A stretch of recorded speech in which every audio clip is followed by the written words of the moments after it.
Hi there. I'm assuming you're watching this video because you purchased a case opener hook, okay, on the 463 Pfaff, and you want to install it, okay. Hopefully you already have the shaft, this eccentric cam, and this linkage already installed on your machine, okay.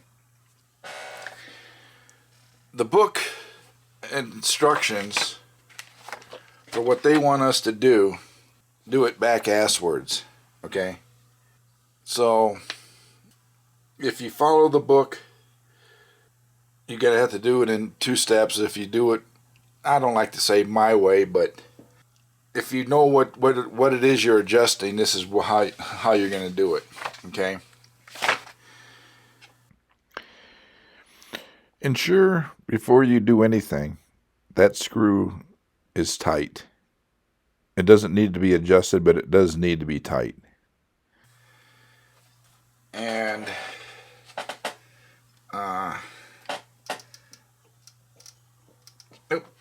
loosen some cams here. There's the screwdrivers. All you need is a screwdriver.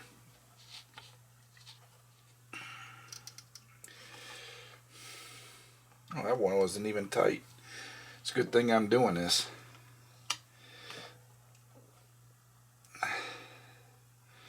Okay.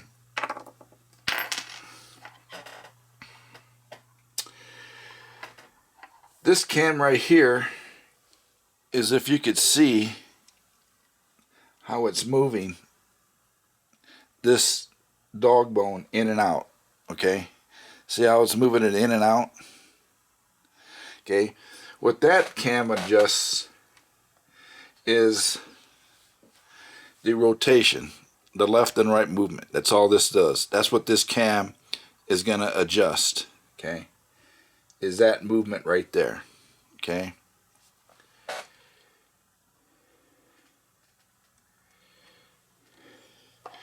By turning this cam, you could see how this cam is going back and forth, okay? This adjusts your height to your, okay? So what that cam does, it adjusts your hook going towards the bobbin, away from the bobbin, towards the bobbin, away from the bobbin, okay? So that's what this cam adjust when you turn this cam right here. So what we're going to have to do, as you can see, well, just by luck we're almost dead on, but I'm going to go ahead and turn this away and then turn this cam away from adjustment to where, there we go. Now if you look at your hook, we're way high, okay? See how high we are? We need to be right in the middle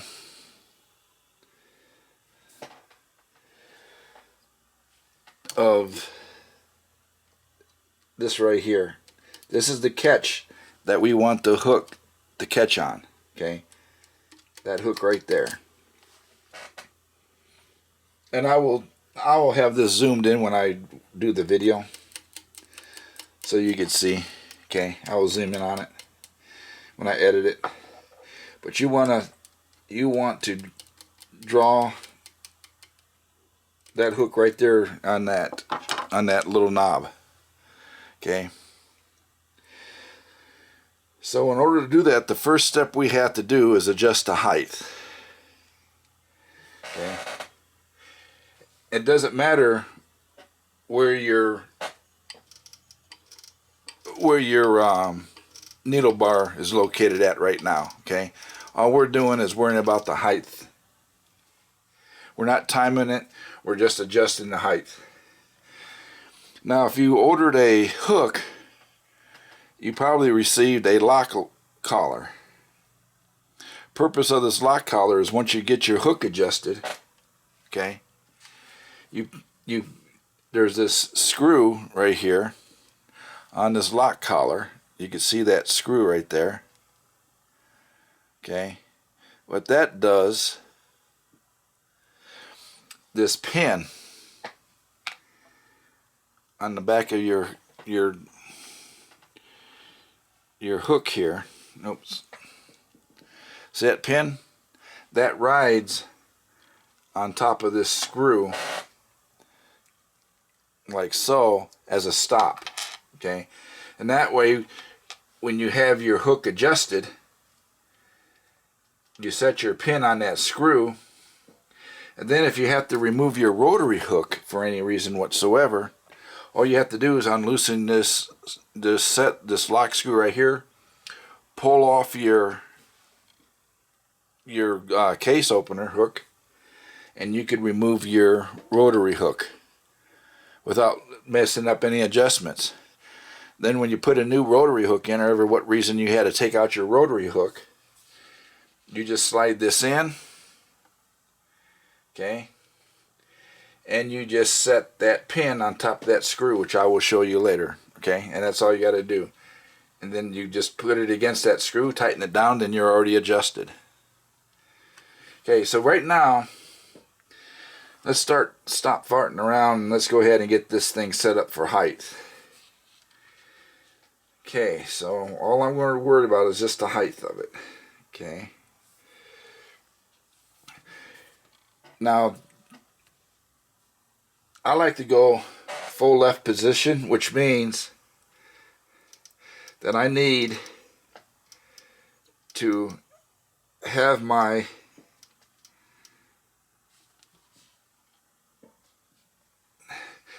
this dog bone fully extended, okay? Which is, and the reason I know it's fully extended is when this stops moving, you'll see it move left and you see it move right. See that? Well, right where you move your needle bar, and right where it stops and changes position, like right there. See, when you move your needle bar back and forth, it doesn't move. That is your full left position. Okay. So, let me put my lock collar back on. Okay, I'll slide that all the way back out of the way for now. So, what I need to do here,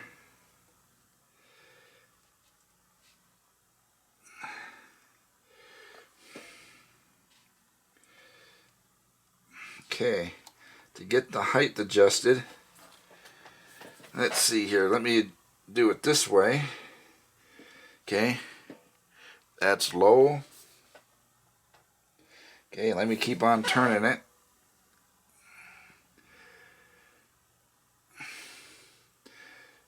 Okay, that's too high because right now it's bumping against my bobbin case. So I have to lower it a little bit.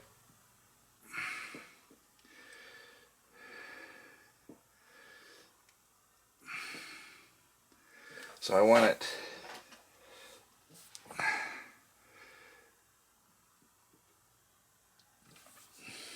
okay, just like that. Okay, the height is good right there, and that's my full left position. Now while it's in the full left position, this is where we're going to combine another adjustment. Since it's already in full left position, I like to make this adjustment at the same time. Okay. Okay. Do you see how I'm turning this ring right here where this bobbin case lock stop is at? See how I'll be able to turn that? Okay. The object of this case opener is when it's in the full left position, you want it somewhere almost in the middle, okay, of this. Okay, just like so. So what I'm going to do is I'm going to turn my hook, my bobbin case hook, against that little tab. I'm going to put enough pressure on it to where it's going to stop like right about in that area, okay? So what I need to do is to take my Allen wrench, or a screwdriver. Is it a screwdriver? Allen wrench, okay? So I'm going to raise up my machine, okay? Take my 3mm Allen wrench and just put enough pressure on it to where it doesn't move so easily, okay? I want to just snug enough to where I can move it, but yet loose enough to where I can move it. Okay, so let me go ahead and get that. Let's see, is that enough? Is that too much? Oh, that's perfect. Okay. This is one of the most delicate adjustments to make. Okay. So now, first of all, I got to make sure. Also, what I want to do is to move the hook away from the bobbin faceplate about 0.3 millimeters, or like about 20 thousandths of an inch, about a thickness of a thread, a little bit more than a thickness of a thread, because you need to be able to have the thread pass between the hook and the face of the bobbin case opener where that hook is coming into that flat surface. So make sure you got enough space there to where a good sized thread could pass through. Now what I want to do is, now that I have adjusted right where I want it, go ahead and gently tighten this down, okay? There we go. Now to check to make sure it works right, make sure I didn't move anything. Okay, now I'm going to go turn that cam. Okay.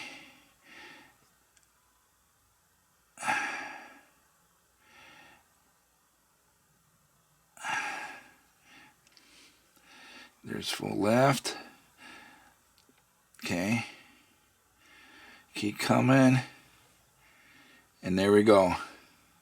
It's right in the middle, right where it should be. Okay. So now I'm going to go ahead and lock down my height cam only. This cam right here that raises it and lowers it, I'm going to go ahead and lock that down right now, because that's already adjusted. Okay, now the only thing we need to do is, when does it open? You're going to put the machine in the same position as if it was timed. 3 degrees past bottom dead center. Okay? Which is, on my machine, since I already have it marked, it's going to be this line right here. So there's my needle bar. Okay, so I'm going to lower my needle bar. Okay, let's go down again. There's bottom dead center. We're going to come up to right where it's timed. You see where my rotary hook is at? And my mark on my sewing machine is at its 3 degrees past bottom dead center. Our cam needs to be, you see the needle down right there? This should be full right position. So we need to turn that eccentric cam to where our opener is at its full right position. okay? And this is how you time it. The reason it has to be in a full right position, because that's the only position you could get to the access to cam screws, okay? If it's in a full left position, you can't access the cam screws. Only when it's in the full right position can you access the cam screws. Okay, so that's what we're doing. Okay, so full right position. So we come down here again.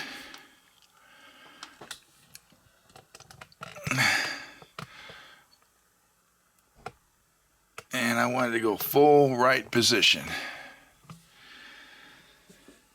Okay.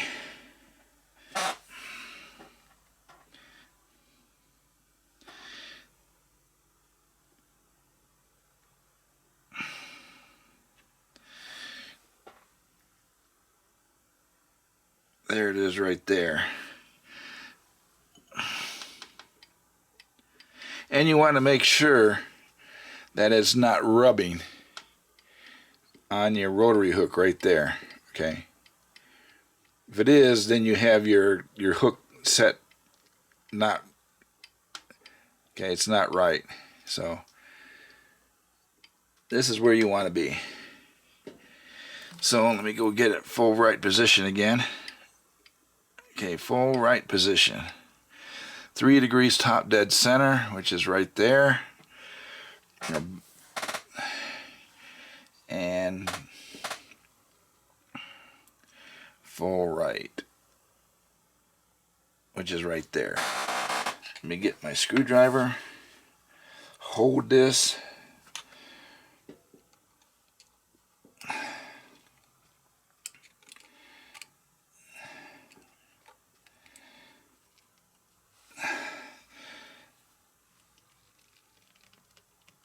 Okay, there's that. Turn my screw to lock this down.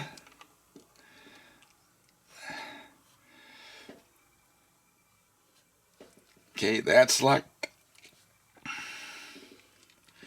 Take my collar. Move my collar, which is right there. Oops, I just knocked out alignment. Did anybody see that? You'll see it at the end. Okay, let me lower it. There we go.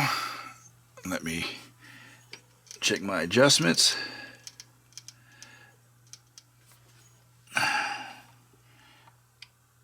There's the full left position. Can't go any past that point. That's good. Okay, that's how you adjust it. So this is perfectly an adjustment in time. One more thing I'm going to do, show you guys what I do next. Go back to my hook. Okay.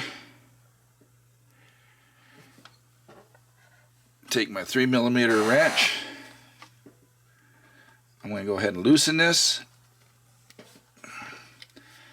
And I take it off because I don't use it. When I sew, when I use it for home domestic use, I don't use it as just one more piece of machinery that gets in the way of the thread travel. The reason why it's on there, because this is a high-speed machine, and what this machine is to do all day long is if you're going to sit there and run, I don't have any thread in it, and if you're going to run fabric through,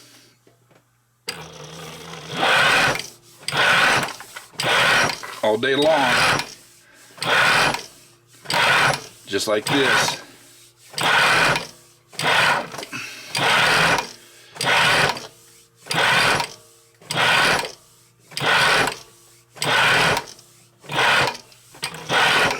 Then you might need it. But if you're going to sit down here and sew a shirt to a pattern, make curtains, do any household project, you don't need this. You don't need this finger in there. So if you don't have one, don't sweat it. If you do have one and you want to have it in there because it's there, then that's how you adjust it. Me, I keep it. I have my collar adjusted. If I do need it, then I'll use it. And the reason you would use it is if you're running really, really thin thread. Okay? And if you're going to do high-speed sewing like that, like they would use on lingerie, then what that does is opens up the bobbin case to where the thread doesn't have to pull it to open it. And when it's opening and closing at that speed, that's a lot of shock on that thread bumping this bobbin case opener all the time. Okay, and it'll be enough to snap your thread. So if you're using your all-purpose thread that you get at Walmart, Joann Fabrics, or if you're using a Tex 33 thread, which this is, you really don't need the bobbin case opener. And as you can see,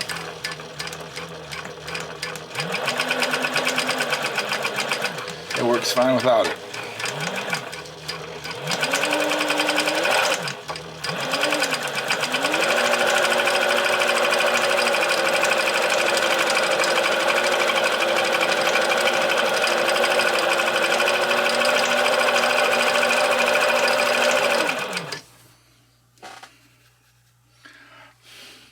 So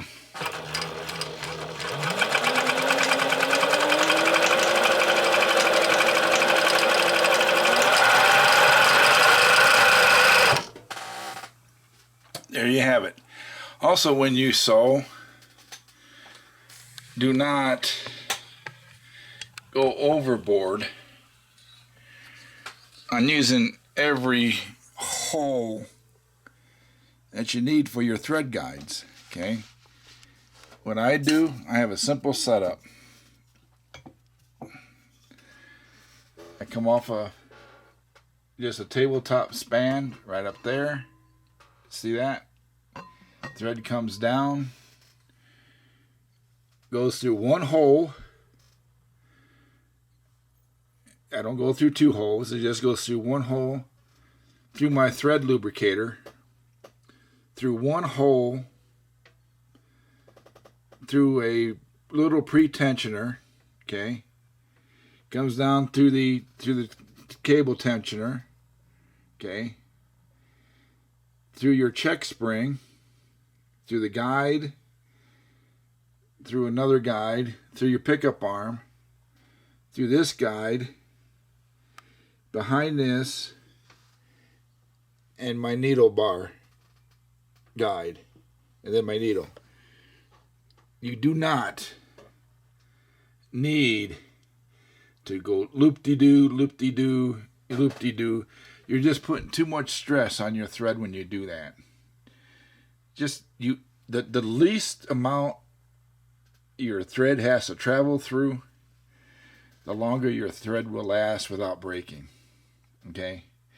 And the lubricant is very important when you have a high-speed machine like this, because you need to keep the needle cool. And the reason is because it's the thread passing through the needle is what heats it up. It's not the needle going through the fabric, but it's the speed of the thread that is going through the eye of the needle that heats up the needle. So that's why thread lubricant is very important.